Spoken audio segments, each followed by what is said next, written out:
আপনি আমাকে জিজ্ঞেস করেছেন কিভাবে দ্রুত ধনী হওয়া যায়, ঠিক? জি ঠিক। সেরা সমাধান 5 ওয়াক্ত সালাত আদায় করুন, আর ফজরের আগে 2 রাকাত সুন্নাত মিস করবেন না।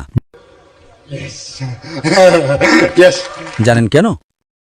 মানুষ যখন বিশ্বের টপ 10 জন ধনী ব্যক্তির লিস্ট করে, যুবক মানুষেরা। থামুন ভাই, আমাকে উত্তরটা দিতে দেন। আমি উত্তর দিচ্ছি, আপনি বলছেন যুবক মানুষেরা। আমি উত্তর দিচ্ছি, আপনি কি জানেন শীর্ষ 10 জন ধনী ব্যক্তির তালিকায় 4 নম্বরে বিল গেটস, 2 নম্বরে জেফ বেজস, তো 3 নম্বরে জেফ বেজস, 2 নম্বরে এলন মাস্ক, 1 নম্বরে কে? একজন মুসলিম যে ফজরের সালাত এবং সুন্নাত আদায় করে, সে এদের চেয়েও ধনী। কারণ নবী সাল্লাল্লাহু আলাইহি ওয়াসাল্লাম বলেছেন যে ফজরের 2 রাকাত সুন্নাত পৃথিবী এবং এর মধ্যে যা কিছু আছে তার চেয়েও বেশি মূল্যবান।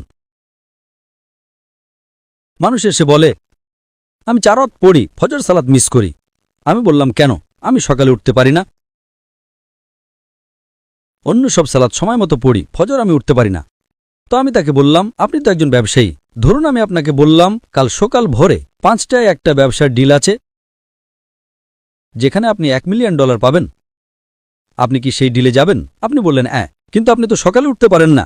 না, $1 মিলিয়ন জন্য আমি ঘুমাবই না।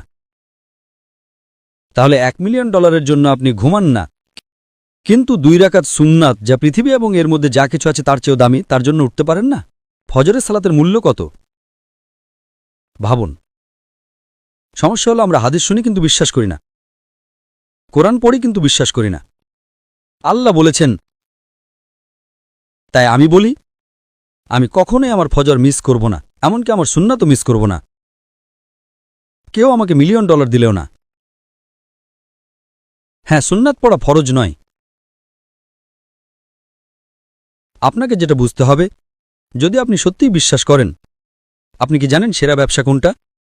আল্লাহ সূরা বাকারা 2 নম্বর অধ্যায়ে 261 নম্বর আয়াতে বলেছেন, যদি আল্লাহর পথে একটা শস্যদানা দান করেন, আল্লাহ আপনাকে 7টা শীষ দেবেন এবং প্রতিটাতে 100টি করে দানা থাকবে। তার মানে একটা দানা 700 গুণ হয়ে যায়।